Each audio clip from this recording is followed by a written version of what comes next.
suis allé faire un peu l'équivalent d'une perquisition à Bercy pour récupérer des documents confidentiels avec les plans secrets finalement de l'État vis-à-vis d'EDF. Au début des années 90, main dans la main, Commission européenne et gouvernement ont décidé que tout devait être marché. Nous proposons, les socialistes, soutenus par beaucoup de députés d'autres tendances d'ailleurs, la nationalisation totale d'EDF.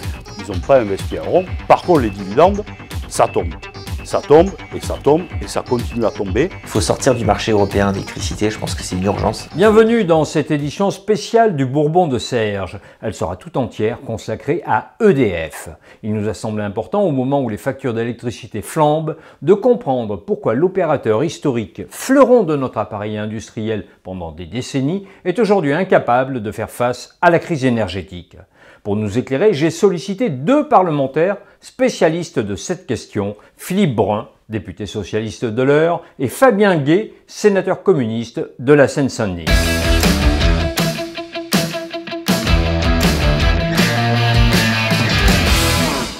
Jeudi 9 février, les députés examineront une proposition de loi visant à nationaliser EDF. Elle a été rédigée par Philippe Brun. Cette renationalisation ferait de l'électricien un groupe public unifié au capital incessible. Contrairement à une opinion enracinée, EDF n'est plus une entreprise nationale. Depuis 2004, en effet, le groupe a le statut d'une société anonyme détenue aujourd'hui à 90% par l'État. En juillet dernier, la première ministre Elisabeth Borne a annoncé dans son discours de politique générale qu'elle souhaitait porter la participation de l'État dans le capital d'EDF à 100%.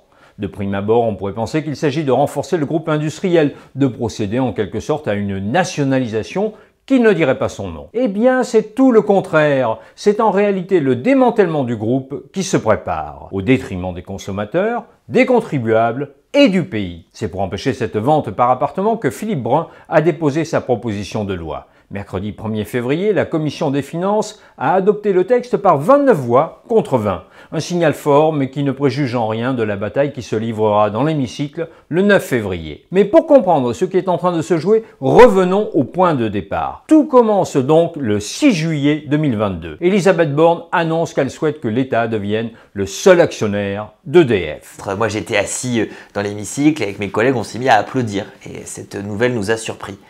Et il se trouve que je suis aussi rapporteur spécial de la Commission des finances sur les participations de l'État. C'est-à-dire que c'est moi le député qui doit faire un rapport à mes collègues pour les éclairer sur la situation financière des sociétés dans lesquelles l'État a une participation et qui verse, c'est bien normal d'ailleurs, des dividendes à l'État chaque année. Et en me penchant sur le cas de EDF, j'ai remarqué que l'État en fait n'avait pas du tout envie de garder EDF en 100% public, mais que cette opération d'OPA sur EDF était une opération de sortie de cote, donc pour sortir de la cote boursière, pour avoir justement les mains libres, pour ensuite procéder à la privatisation des activités rentables du groupe dans le domaine de la transition énergétique, donc toutes les énergies renouvelables, privatisation aussi des réseaux, privatisation de la commercialisation. Il vaut mieux détenir 100% de l'entreprise pour mieux la scinder en trois, plutôt que d'avoir quand même le débat avec des actionnaires minoritaires qui pourraient ne pas être d'accord. Donc en réalité, c'est plutôt une facilité de racheter l'ensemble des actions pour avoir les mains libres pour faire ce qu'ils veulent. Mais la question fondamentale, c'est pour en faire quoi? Parce qu'après, soit c'est pour créer ou recréer un grand service public de l'énergie avec un monopole public, sortir l'énergie du marché, en finir avec la reine, bon, ce que nous portons. Ou alors, c'est la vision qu'en ont en réalité les libéraux, ce gouvernement, qui avait déjà un projet qu'on a nommé Hercule, qui était en réalité de scinder l'entreprise en trois. Alors il y a eu plusieurs versions, mais la dernière version en date, c'était de donner une couleur à chaque filiale, EDF vert, bleu et je ne sais plus quoi, orange ou je ne sais plus. Bref, donc le but, ce projet-là, Hercule, en négociation avec la Commission européenne là aussi, c'est de dire, on va créer une filiale, il y aura une holding qui s'appellera toujours EDF, mais après, il y aura des filiales. EDF bleu, je crois que c'était ça, sera 100% public, ça, voilà, et ça sera le nucléaire. Puis ensuite, il y aura les énergies renouvelables, ça c'était le vert, on pourra l'ouvrir aux capitaux privés. Puis le reste, c'est tous les actifs d'Alkia, Enedis, etc., là aussi, de pouvoir ouvrir les outre-mer, le commercial, la partie internationale aussi extrêmement importante. Bref. Et donc, ça aussi, dans une dernière, je ne sais plus, c'était orange ou peu importe, je crois que ce n'était pas la bonne couleur, mais ce n'est pas grave, et de l'ouvrir aussi aux capitaux privés. J'ai saisi des documents à Bercy, j'ai fait usage de mes pouvoirs spéciaux que me confère la LOLF, c'est une loi qui s'appelle la LOLF, la loi organique relative aux lois de finances. Et donc je suis allé faire un peu l'équivalent d'une perquisition à Bercy pour récupérer des documents confidentiels avec les plans secrets finalement de l'État vis-à-vis d'EDF. C'est le retour de ce qu'on appelait jadis le plan Hercule, qui avait été annoncé par le gouvernement, d'abord par la presse un peu sous le radar et ensuite officialisé par le gouvernement, qui visait à découper finalement EDF en plusieurs petits bouts. Et on voit que cette opération d'OPA, elle s'inscrit dans le même objectif, celui de garder seulement dans le giron public les activités nucléaires et hydroélectriques d'EDF et ensuite de se séparer de tout le reste. Oui, vous avez bien entendu, Philippe Brun a été contraint de mener une perquisition au ministère de l'économie pour obtenir des informations. Il se trouve que l'État n'avait pas envie de me répondre. Moi, je demandais, écoutez, vous nous dites que vous avez abandonné Hercule, j'ai envie de voir une note qui parle de l'abandon d'Hercule. Et c'est quoi la suite? Aucune note n'existe. Ensuite, je dis, vous devez avoir des cabinets qui travaillent avec vous, qui vous donnent des informations sur la situation d'EDF, des notes stratégiques sur l'avenir d'EDF. Aucune note, m'a-t-on dit. Et puis, donc je dis, écoutez, je vais venir voir. Alors le secrétaire général de l'Agence des participations de l'État me dit, de toute façon, monsieur le député, nous, EDF, c'est une société qu'on suit depuis longtemps, donc on n'a pas besoin d'avoir d'analyse, on n'a pas besoin d'avoir de notes, donc il n'y a rien en fait. Voilà, les décisions se prennent comme ça. Donc je vais sur place. Évidemment, il faisait un peu la tête. Et là, je découvre une toute autre réalité. D'abord, je demande des notes sur l'opération, il y en a plein. Des rapports qui sont faits par des banques, j'ai des rapports de Goldman Sachs, des rapports de la Société Générale. Je demande à consulter ces notes, une note que je cite dans mon rapport préalable au discours de politique générale de la Première ministre qui explique les intentions réelles du gouvernement. C'est juste de continuer Hercule mais par d'autres moyens. Et en ligne finalement avec les déclarations d'Emmanuel Macron pendant la campagne présidentielle qui déjà disait il faut EDF à 100%. Mais ensuite, il faut garder seulement le nucléaire et l'hydroélectrique et réorganiser le groupe. Donc il l'avait déjà dit pendant la campagne présidentielle, donc le gouvernement ne se renie pas, mais cache ses intentions réelles. Donc j'ai des notes que j'ai saisies qui montrent cela. Ensuite, je demande, est-ce qu'il y a une note qui formalise l'abandon d'Hercule? Aucune. C'est-à-dire que l'administration travaille sur les scénarios de démantèlement d'EDF, mais l'administration ne travaille absolument pas sur les scénarios d'un EDF 100% public et ses conséquences. Et même dans une note que j'ai saisie, qui est un rapport d'un groupe de travail de négociation avec la Commission européenne, il y a 4 scénarios ou scénarii, si on veut être pédant, de discussion avec la Commission européenne. Et dans ces 4 scénarios, on prévoit une séparation de certaines activités. Donc on voit bien que si on ne sort pas du cadre qu'on nous impose aujourd'hui, on va à la catastrophe. Alors face à cela, on a le devoir d'agir. Parce que là, on est en train de démanteler un champion national, un champion de l'énergie qui a vocation à rester 100% public. On le voit bien là aujourd'hui avec les coupures d'électricité qui vont se faire jour durant l'hiver, avec l'explosion du prix de l'électricité. On voit bien qu'on a besoin d'un acteur 100% public qui fournisse une électricité peu chère et compétitive pour nos industries. Et donc nous proposons, les socialistes, soutenus par beaucoup de députés d'autres tendances d'ailleurs, la nationalisation totale d'EDF. Donc article 1 de la proposition de loi, EDF est nationalisé. Article 2, nous définissons les activités d'EDF afin que l'État ne puisse procéder à la cession des filiales rentables d'EDF. La différence en fait entre une entreprise nationalisée et celle dont on détient le capital, c'est que la nationalisée, pour la privatiser, il faut une loi. Comme celle dont vous détenez le capital, après vous faites ce que vous voulez. Voilà, avec. Donc on a besoin de la nationaliser pour que justement le Parlement ait son mot à dire. Acceptons un instant de nous faire l'avocat du diable. En quoi abandonner au privé une part des activités d'EDF pose problème? Quand vous avez une entreprise nationale, sa force, elle réside dans une entreprise intégrée. C'est-à-dire, quand en réalité vous avez la production, le transport, la distribution. Pourquoi la force d'un groupe, quand il est intégré, c'est de dire, bon, il y a besoin d'investissements, c'est normal, une vie d'une entreprise, c'est des investissements, vous amortissez, etc. Quand vous avez une entreprise avec une seule filiale, bon, quand vous devez investir et que vous avez que ça, c'est dur, il faut supporter. La force d'une entreprise intégrée, et c'était la force d'EDF, c'est par exemple quand il a fallu lourdement investir pour faire le nucléaire dans les années 60-70. Ce qui compensait dans un groupe intégré, c'était le transport et la distribution, par exemple. Et vous investissiez lourdement sur la production, puis après, vous aviez l'amortissement. Là, vous pouviez à nouveau investir, par exemple, dans le transport, puisqu'après, la production était amortie, et ainsi de suite. Par exemple, on aurait un long débat, mais je vais prendre ça, les compteurs Linky, ça demandait de l'investissement pour le déployer, et donc, dans les années à venir, vous allez l'amortir, et ça va être une rente. J'en viens pas sur le débat, tout le débat sur Linky, etc. Je mets ça de côté, qui demanderait là aussi un vrai moment de débat. Mais c'est ça la force.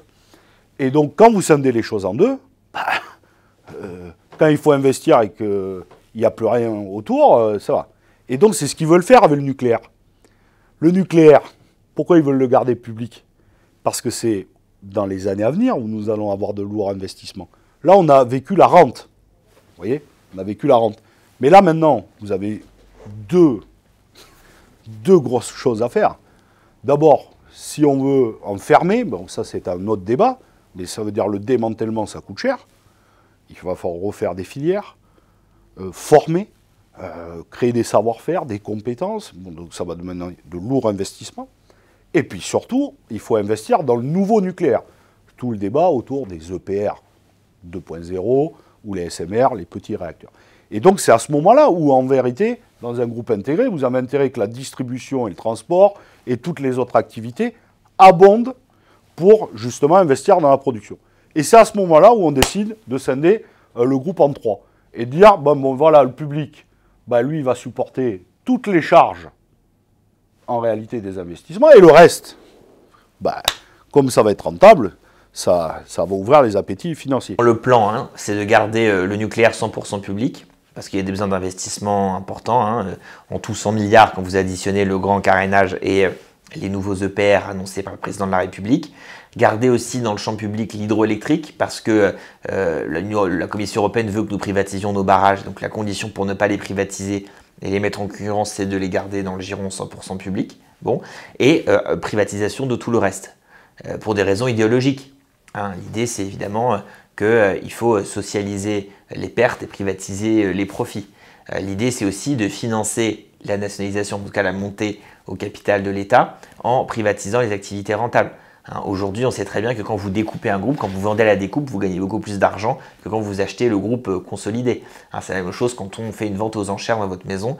Quand vous vendez votre maison par petits bouts, vous la vendez plus cher. Et c'est ça que le gouvernement veut faire, avec toujours ce même esprit de dérégulation, d'ultralibéralisme, et ce au détriment des Françaises et des Français, qui voient le prix de leur électricité exploser et qui voient leur champion national se dégrader de jour en jour. Quelles sont exactement les activités rentables d'EDF, des activités sur lesquelles le privé veut mettre la main? Aujourd'hui, il y a des activités très rentables. D'abord, c'est les réseaux.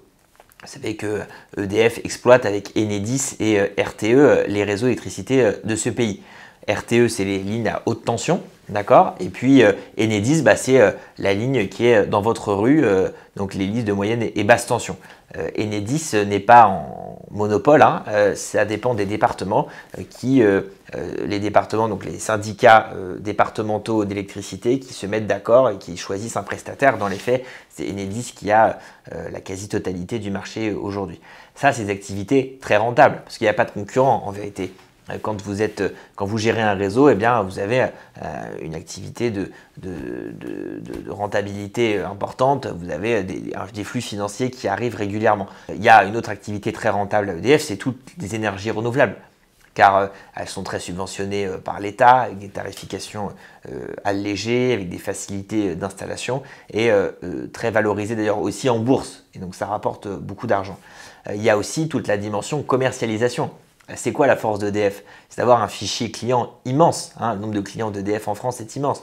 Donc, si vous privatisez la commercialisation d'EDF et que vous faites d'EDF finalement seulement un producteur de nucléaire et d'hydroélectrique qui met l'électricité sur le réseau mais ne commercialise pas lui-même, vous privatisez un fichier client immense avec des données immenses. Dans cette entreprise de démembrement d'EDF, la Commission européenne porte une très lourde responsabilité.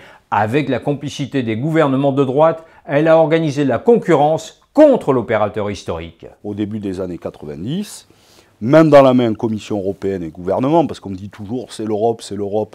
D'abord, l'Union européenne n'est pas l'Europe, l'Union européenne est une construction politique, mais avec l'aval des gouvernements, ont décidé que tout devait être marché. Et donc, qu'il fallait casser les monopoles publics, casser les entreprises publiques, et qu'il fallait tout libéraliser. C'est ça le... Donc ça s'est fait dans les télécommunications, ça s'est fait sur le ferroviaire, ça s'est fait dans beaucoup de domaines, et dont l'énergie. Et ils ont dit tout est marché. EDF avait une position de monopole, continuait à produire, à transporter, à distribuer, donc on a commencé à scinder l'entreprise.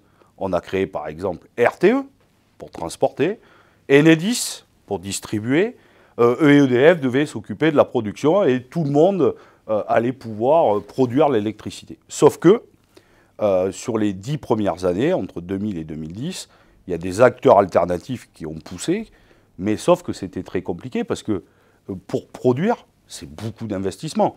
Les centrales nucléaires, dans sa construction dans les années 60 et 70, ça a demandé beaucoup d'investissements publics. EDF l'a supporté à 100%.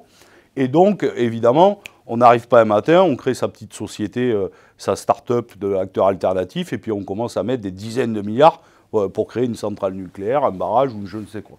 Et donc, en réalité, il y avait très peu de marchés qui échappaient à EDF. Donc, ils ont dit, il faut accélérer. Il faut accélérer, il faut accélérer. Et il faut que EDF, en réalité, qui a une situation de quasi-monopole, soit attaqué et puisse diminuer. Et donc, on a créé un système franco-français. L'AREN, c'est nulle part ailleurs dans l'Union européenne. Nulle part ailleurs. En 2010, sous le mandat de Nicolas Sarkozy, il y a eu la loi NOM, avec le système de l'AREN. Ils ont dit, bon, voilà, EDF a un monopole insupportable pour les libéraux, et donc on va obliger EDF à vendre une partie de sa production nucléaire à ses concurrents directs, qui, eux, du coup, pourront la revendre. Bon. C'est comme si, imaginons, on demandait à Renault de vendre une quart de sa production de Twingo à Peugeot pour que le Peugeot lui-même les finance. Donc en 2010, on a dit, bon, ben voilà, il y a à peu près 400 TWh, donc un quart de cette production va être donné aux acteurs alternatifs, et il y a eu un débat sur le prix. Alors ils ont dit, oui, il faut quand même que le coût supporté par EDF soit remboursé. Personne ne savait évaluer ce coût. Ils ont fait comme ça au doigt mouillé. D'ailleurs, il faut regarder les débats de l'époque. Monsieur Karenko, qui est aujourd'hui ministre, était dans ce système-là. Bref, et ils ont dit, bon, 42 €.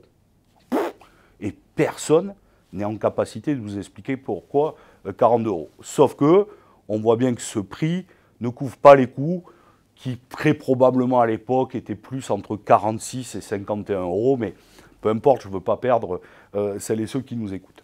Et donc, depuis 2010, EDF est obligé de vendre à ses concurrents directs un quart de sa production nucléaire à 42 €. Les Français n'étaient pas au courant de tout ça, ça fait des années que ça existe. Et là, ils se rendent compte qu'en fait, EDF vend à ses concurrents une électricité à très bas prix, en dessous de son prix de revient, pour favoriser une concurrence factice. Et les Français constatent aussi que les fameux fournisseurs alternatifs qu'on leur a vendus, qui viennent frapper à leur porte pour leur promettre de meilleurs tarifs, et bien que ceux-ci sont finalement un peu des charognes, qui vont acheter de l'électricité pas chère du tout, la revendre sans jamais d'ailleurs de la produire eux-mêmes.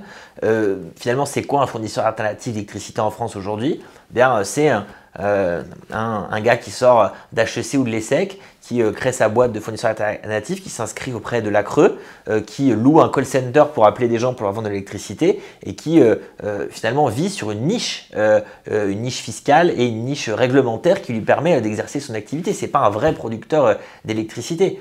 Cela, évidemment, ça a fait gagner plein d'argent à plein de gens. Vous voyez, Charles Becbédé, qui était le PDG fondateur de Poweo, qui est le premier, il a gagné plein d'argent quand il a revendu Poweo à Direct Energy. Total gagne plein d'argent aujourd'hui en bénéficiant de ce système qu'on appelle l'AREN. Vous avez même Gazprom, qui a une filiale qui exerce en partie en France, qui bénéficie aujourd'hui de ce système, et qui se fait de l'argent sur le dos d'EDF. Donc il faut imaginer que la Russie de Vladimir Poutine aujourd'hui, elle se fait de l'argent sur le dos d'EDF. Les acteurs alternatifs, ils avaient à peu près plus de la moitié de ce qu'ils devaient vendre à un prix garanti à 42 €, et puis après ils se fournissaient sur le marché européen de l'énergie pour compléter. Bon. Et donc la grande idée de la loi NOM, mise en place entre 2010 et qui doit se terminer en 2025, c'est de dire, voilà, pendant 15 ans, on aide les acteurs alternatifs à conquérir des parts de marché sur EDF. Ils vont avoir ce prix garanti à 42 € qui reste faible, et donc ça doit les aider à investir dans la production. Et en 2025, ben voilà, EDF aura toujours sa production, les barrages, un peu d'énergie renouvelable, le nucléaire, et puis les autres, ils auront investi.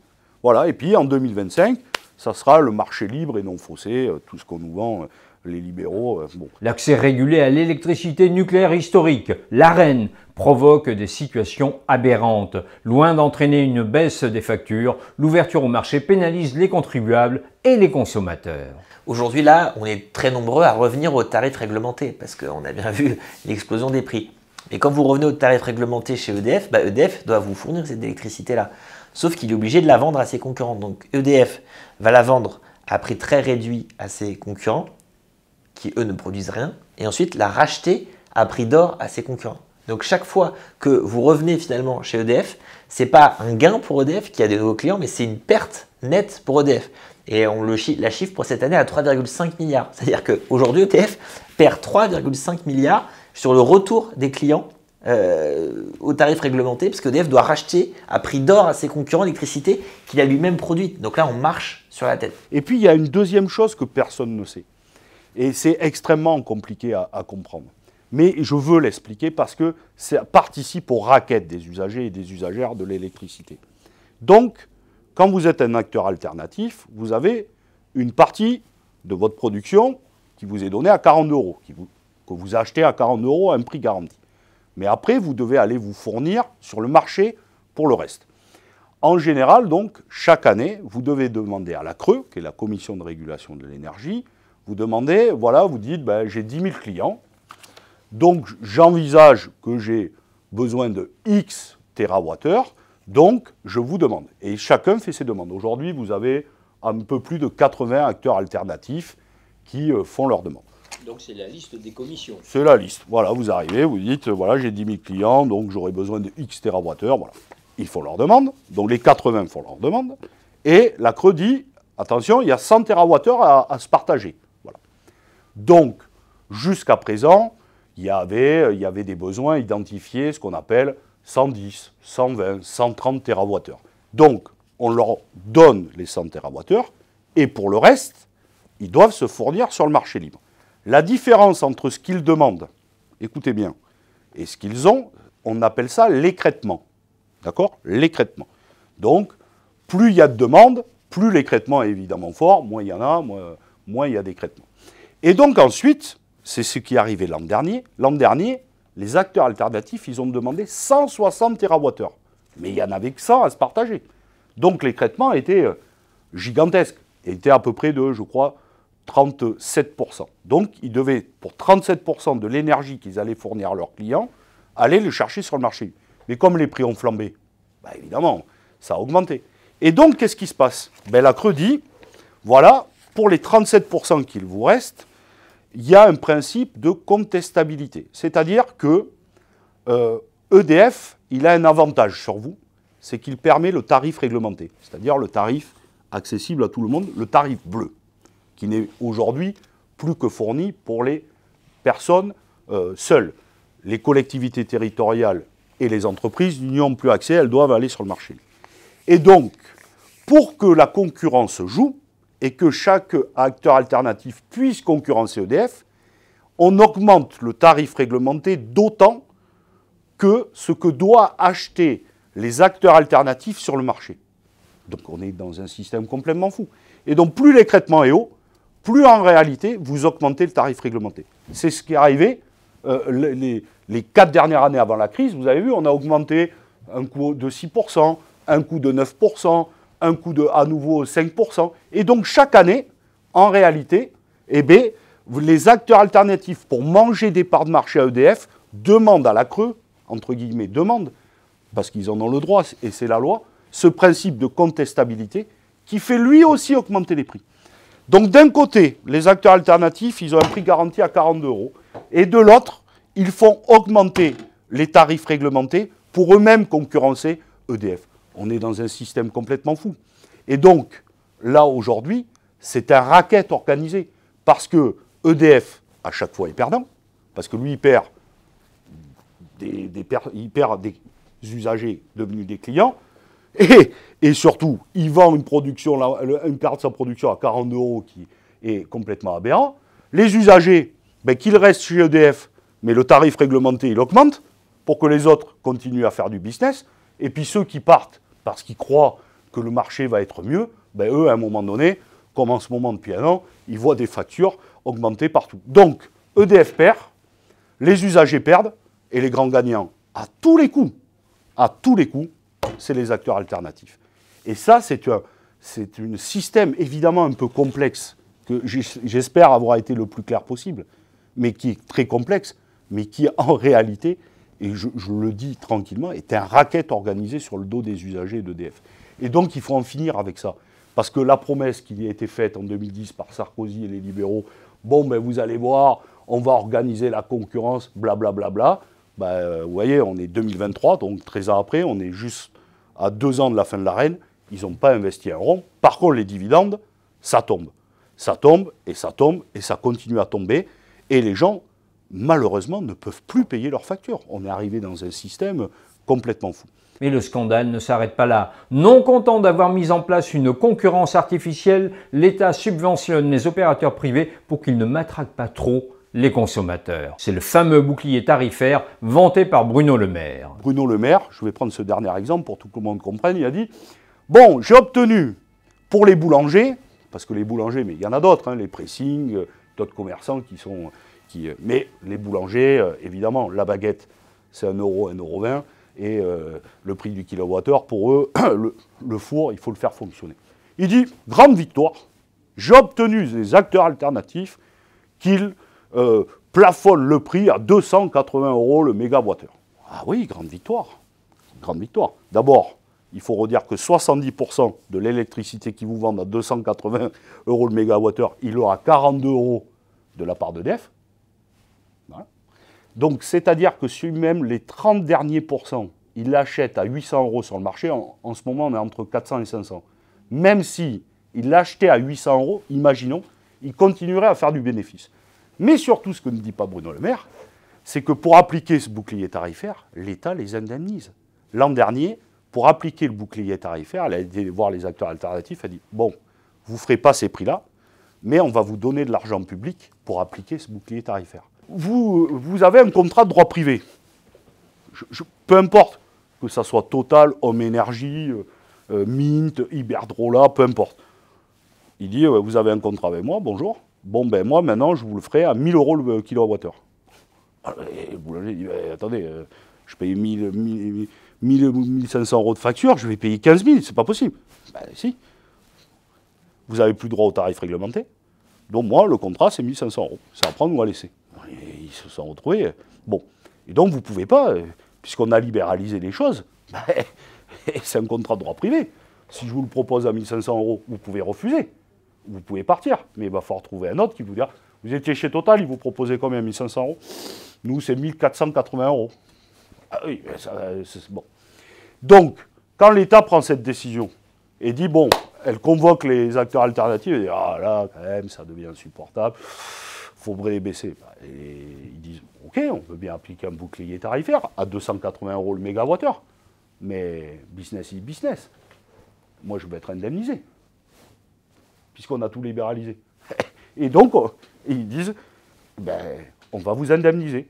Donc, vous vendez quand même à 280 €, mais en plus, on va vous donner de l'argent, parce que vous aviez prévu de le vendre à 1000 € le kilowattheure. Bon, on vous indemnisera. On n'arrive pas à voir les chiffres, je les ai demandés, mais c'est plusieurs milliards d'euros qui ont été donnés aux acteurs alternatifs. Donc, les gens, il faut bien qu'ils comprennent ça. Ils sont en train de payer plus cher la facture d'électricité, qui ne repose pas sur la production, sur les coûts de production, mais sur du trading, sur le marché européen. Et en plus de ça, avec nos impôts, on a indemnisé les énergéticiens alternatifs. C'est un véritable scandale. Et donc, Bruno Le Maire l'a reconnu à demi-mot, pour les 280 € des boulangers. Je prends cet exemple-là parce qu'il est le plus parlant et plus actuel. Il a dit, oui, on est en train de négocier l'indemnisation. Donc ça sera encore des milliards d'euros pour indemniser les acteurs alternatifs. Donc, vous voyez, dans l'arène, il y a déjà le scandale du 42 €, mais après, il y a le scandale autour du tarif réglementé qui augmente de façon éhontée pour que les autres puissent conquérir des marchés. Et en plus, maintenant, vous rajoutez les boucliers tarifaires, les filets de sécurité, qui évidemment, c'est bien pour que les gens, quand on a un bouclier tarifaire à 15%, chacun le prend. Mais il faut savoir qu'en plus, avec notre argent, on indemnise les énergéticiens. Donc, j'ai presque envie de dire, c'est un triple scandale dans le scandale lui-même. Vous savez combien ça nous a coûté le bouclier tarifaire? C'est quoi le bouclier tarifaire? Je le dis aux gens qui nous écoutent. Le bouclier tarifaire, c'est l'État qui compense la hausse de l'électricité. L'électricité, elle a explosé hein, dans l'industrie, c'est x4. Comment l'État peut compenser? L'État verse une aide en fait pour qu'on ne se rende pas compte que ça augmente à ce point-là. Ça a coûté 100 milliards sur 2 ans, le bouclier tarifaire, 2021-2022. 100 milliards, c'est justement ce qu'on doit investir dans le nucléaire. Donc juste pour maintenir un système libéral européen totalement obsolète aujourd'hui, pour maintenir ce système-là, par pure idéologie, on est prêt à dépenser 100 milliards plus les 3,5 milliards chiffres que m'ont donné les syndicats. Moi, je n'ai pas les comptes exacts d'EDF, ils ne sont pas encore publiés pour l'année 2022.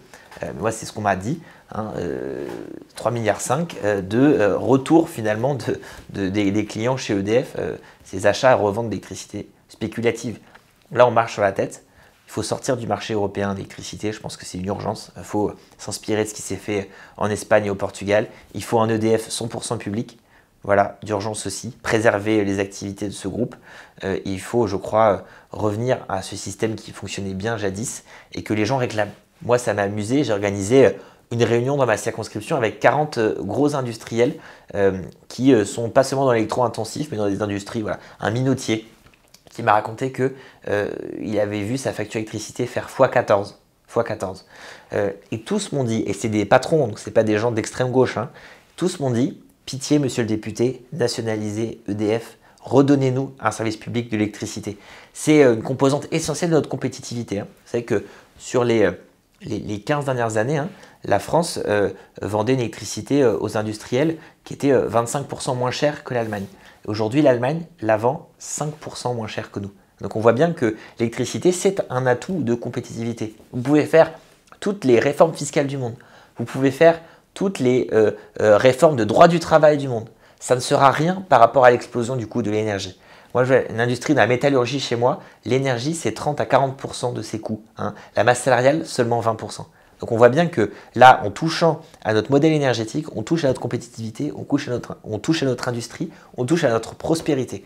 Et donc s'intéresser à EDF, ce n'est pas seulement un sujet de gauche, hein, c'est un sujet qui concerne l'ensemble des Français. Merci d'avoir regardé ce premier entretien croisé. N'hésitez pas à nous dire dans les commentaires ce que vous en pensez, à la fois sur le fond et la forme. Cela nous aidera pour réaliser les prochains formats de ce genre. N'hésitez pas bien sûr à partager ces échanges. Les pouces sont bienvenus et pour ne rien manquer de nos contenus, pensez à vous abonner et à cliquer sur la cloche pour recevoir les notifications. Pure Politique ne peut compter que sur votre appui financier pour se développer. Pour nous soutenir, je vous donne rendez-vous sur DonorBox. Vous êtes les garants d'une parole libre. Encore merci à tous ceux qui contribuent déjà à notre fonctionnement. À lundi pour Paul Express et à jeudi pour le Bourbon de Serge.